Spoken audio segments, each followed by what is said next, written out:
ফেসবুকের COC mark জুকারবার্গকে একবার এক ইন্টারভিউতে জিজ্ঞাসা করা হয়, স্যার, আপনি তো রাতারাতি সফল হয়ে গেছেন, এই সম্পর্কে আপনি কি বলতে চান? তখন মার্ক জুকারবার্গ বলে, তুমি সত্যিই বলেছ, আমি রাতারাতি সফল হয়ে গেছি, কিন্তু ওই রাতটি অনেক লম্বা ছিল। ওই রাতটা কেবল আমি দেখেছি, আর আমি জানি ওই রাতটা কতটা কষ্ট এবং লম্বা ছিল। অর্থাৎ বছরের পর বছর তপস্যা করার পরেই নতুন কিছু করা যায়। জানি সফলতা একদিনে পাওয়া যায় না, কিন্তু যদি বিশ্বাস করেন কিংবা জেদ করেন তাহলে একদিন অবশ্যই পাওয়া যাবে। আমাদের দেশে কিছুদিন আগে যখন লকডাউন চালু হয় তখন টিভিতে নতুন করে রামায়ণ শুরু হয়। আশা করি আপনারা অনেকেই দেখেছেন। আর সেখানে আমি একটা জিনিস খেয়াল করি, আর আপনারাও হয়তো দেখেছেন, যে সেখানে যত ঋষিমুনি আছে সবাই বছরের পর বছর তপস্যা করে, তারপর তারা কোনো না কোনো বর পায়। আর ওই একটি বর পাওয়ার জন্য না জানি ওরা কত সমস্যার সাথে লড়াই করেছে। বছরের পর বছর তপস্যা করে তারপর তারা বর পেয়েছে। আর এটাকেই আপনি আপনার জীবনের সঙ্গে তুলনা করুন। এখানে এই বর হলো আপনার স্বপ্ন, আপনার সফলতা, আর তপস্যা হলো আপনার কাজ, আপনার চেষ্টা। প্রতিটি মানুষের বর আলাদা, তাই প্রতিটি মানুষের তপস্যাও আলাদা হবে। আর আপনার তপস্যা কি সেটা আপনাকেই ঠিক করতে হবে। আরেকটি কথা মনে রাখবেন, নিজের জীবনের সিদ্ধান্ত আপনাকে নিজেকেই নিতে হবে, তা না হলে অন্য কেউ এসে আপনার জীবনের সিদ্ধান্ত নিয়ে নেবে।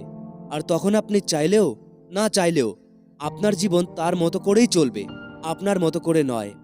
তাই কী রকমের বর চাই সেটা ঠিক করুন, আর তার জন্য তপস্যা করুন। আরেকটি গল্প আপনাদের বলি, সেটা হচ্ছে গ্রেট পেইন্টার পিকাসোর। আমরা সবাই জানি এই পৃথিবীর বেস্ট পেইন্টারদের মধ্যে তিনি একজন।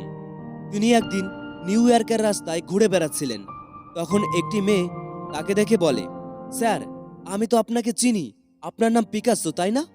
এরপর মেয়েটি একটি কাগজ নিয়ে এসে পিকাসোর হাতে দেয় আর বলে, স্যার, আপনি অনেক বড় একজন পেইন্টার, প্লিজ আমার জন্য কিছু একটা এঁকে দেবেন? তখন পিকাচু ওই কাগজটা নিয়ে পকেট থেকে একটি পেন্সিল বের করে 30 সেকেন্ডের মধ্যে একটি ছবি এঁকে দেয়। আর মেয়েটিকে বলে, এই নাও, এটি তোমার জন্য, আর এই পেন্টিংয়ের মূল্য $1,000,000।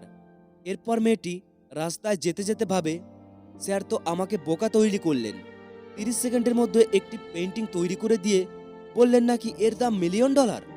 এরপর মেয়েটি দ্রুত গিয়ে সেই পেন্টিংয়ের মূল্য জানতে পারে, আর সে জেনে অবাক হয়ে যায় যে সত্যি পেন্টিংটির মূল্য $1,000,000 ছিল। ওই মেয়েটি পিকাসোর ঠিকানা খুঁজে বের করে এবং সেখানে যায় আর বলে, স্যার, এই পেন্টিংটির মূল্য সত্যিই $1,000,000। প্লিজ স্যার, আমিও শিখতে চাই যে 30 সেকেন্ডের মধ্যে কিভাবে $1,000,000 পেন্টিং তৈরি করা যায়। তখন পিকাচু হেসে বলে, এই 30 সেকেন্ডের পেন্টিং তৈরি করার জন্য আমার 30 বছর সময় লেগেছে। আমি আবারও আপনাদের বলছি, কঠোর তো অবশ্যই করতে হবে। হ্যাঁ, কঠোর পরিশ্রম আপনাকে আবার করতে হবে, বছরের পর বছর সেটা করতেই হবে। তারপরে আপনি নতুন কিছু করতে পারবেন। তাহলেই আপনি সেই নতুন জীবন পাবেন যার স্বপ্ন আপনি দেখে চলেছেন। এই কথাটি তো আপনি শুনেছেনই যে পাথরের উপরে জলের ফোঁটা যখন টুপ টুপ করে পড়ে, ওই জলের ফোঁটা একদিন পাথরের মধ্যে গর্ত করে দেয়। যদিও ওই জলের ফোঁটার মধ্যে এমন কি শক্তি আছে, কিন্তু সে বারবার পাথরের উপরে পড়ে সেটাকে গর্ত করে দেয়, অর্থাৎ অসম্ভবকে সম্ভব করে দেয়। একইভাবে আপনার জীবনে ওই ইম্পসিবল শব্দটি দূর হয়ে যাবে, কেবল বারবার চেষ্টা করতে থাকুন। কুয়োর পাথরে বারবার দড়ি টানার ফলে পাথরের উপরে যদি দড়ির দাগ হয়ে যায়, একইভাবে বারবার চেষ্টা করার ফলে একটি মূর্খ ব্যক্তিও বুদ্ধিমান হতে পারে। তাই আপনিও চাইলে বুদ্ধিমান হতে পারেন।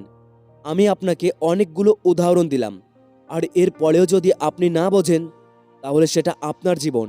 আজ আপনি যা কিছু করবেন, হ্যাঁ, 100% সেটা আপনি রিটার্ন পাবেন।